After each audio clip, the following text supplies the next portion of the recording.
घरगुती रामबाण उपाय। टीप नंबर 1, मोसंबीचा रस पिल्यामुळे चेहऱ्यावरील मुरुमांची संख्या देखील कमी होते। टीप नंबर 2, दररोज 3 ते 4 कप कॉफी प्यायल्याने हृदयविकाराचा झटका येऊ शकतो। टीप नंबर 3, हिरव्या पालेभाज्या नेहमी लोखंडी कढईमध्ये बनवा, यामुळे आपल्या शरीराला भरपूर प्रमाणात लोह मिळतो। टीप नंबर 4, सांधेदुखीमध्ये सुजलेल्या सांध्यावर पेरूची पाने वाटून त्याचा लेप लावल्याने आराम मिळेल। टीप नंबर 5, पोट काळे पडले असतील तर रोज रात्री तूप लावा, नैसर्गिक गुलाबीपणा मिळेल। टीप नंबर 6, लो बीपीचा त्रास असणाऱ्यांनी 1 चमचा मीठ पाण्यात टाकून प्या, आराम मिळेल। टीप नंबर 7, डोळ्यांखाली काळसर वर्तुळे झाले असतील तर बदाम तेल लावा, पुरेशी झोप घ्या, फरक जाणवेल। टीप नंबर 8, जास्त गरम पाण्याने कधीही आंघोळ करू नये, कारण यामुळे डोळे आणि शरीराचे स्नायू कमकुवत होतात। टीप नंबर 9, डोळ्यात नैसर्गिक चमक हवी असेल तर रोज 7 तास झोप आणि सकाळी थंड पाणी डोळ्यावर शिंपडावं। टीप नंबर 10, ताप उतरवण्यासाठी घरगुती उपाय म्हणजे तुळस घालून केलेला चहा प्यायल्याने ताप लवकर उतरतो।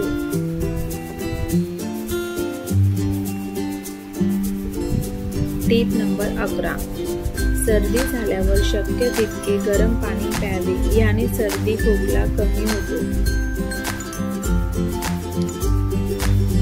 टीप नंबर 12, जर थंडी वाजून ताप येत असेल तर अर्धा चमचा ओवा खाल्ल्याने थंडीचा जोर कमी होऊन घाम येऊन ताप उतरतो।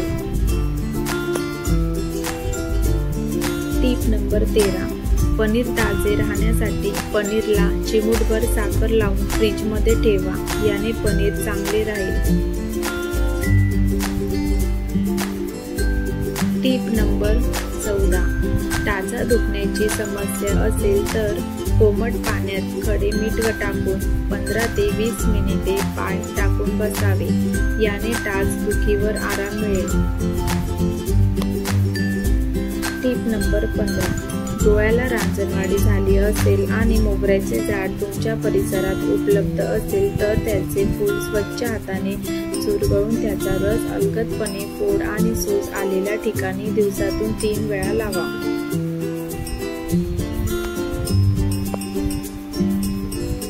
टीप नंबर 16, सकाळी उपाशापोटी लहान मुलांना च्यवनप्राश खायला द्यावी, त्यामुळे मुलांचे प्रतिकार शक्ती व चांगले राहते आणि मुले कमी आजारी पडतात।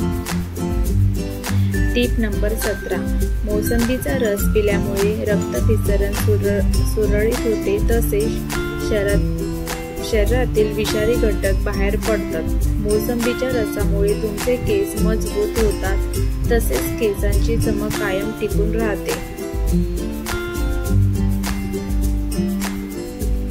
टीप नंबर 18, दात कीड लागल्यामुळे ठणकत असेल तर दाताखाली लवंग ठेवा, याने दात दुखणे ताबडतोब थांबेल।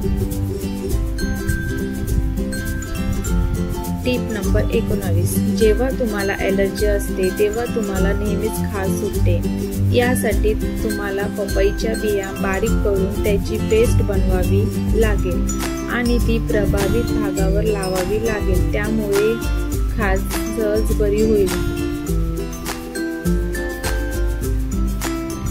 टीप नंबर 20, तांदळाच्या पाण्याचा वापर भात शिजवून झाल्यावर त्याचं पाणी थोडं लसूण हिंग टाकून प्यायल्यास पचन सुधारतो, तेच पाणी चेहऱ्यावर लावल्यास चेहरा उजळतो।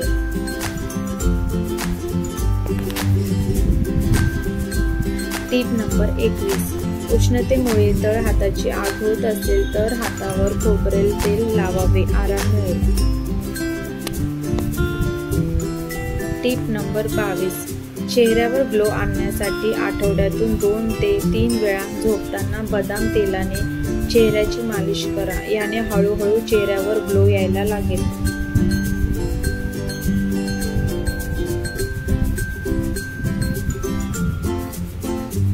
टीप नंबर 23. कमी पाणी पिल्यामुळे होठ कोरडे होतात आणि होठांवर भेगा पडू लागतात.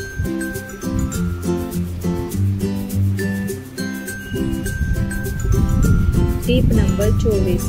रोज एक विलायची किंवा लवंग चगळा, तोंडाला सुगंध राहतो.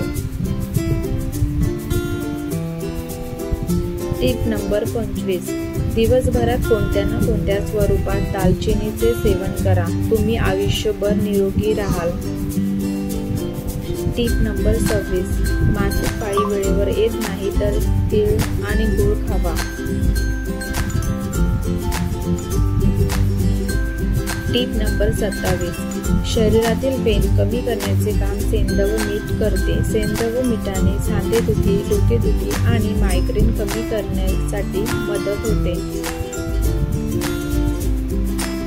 टीप नंबर 28. रिकाम्या पोटी कडुलिंबाची पाने खाल्ल्यास आतड्यांचे आरोग्य चांगले राहते. तसेच रिकाम्या पोटी कडुलिंबाच्या पाण्याचे सेवन केल्याने यकृत निरोगी राहते.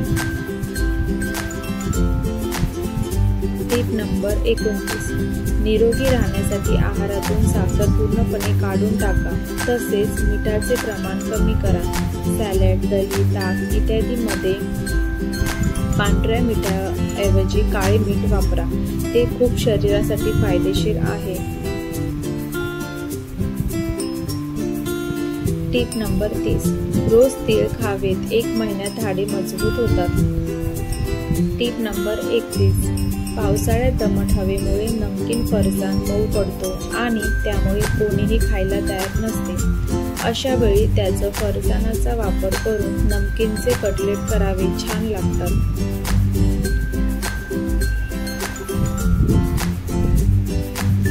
टीप नंबर 32.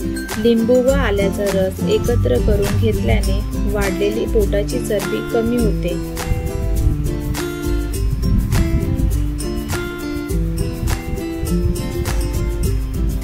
तर मैत्रिणींनो, आजचा स्पेशल किचन टिप्स आणि आरोग्यविषयक टिप्स कशा वाटल्या त्या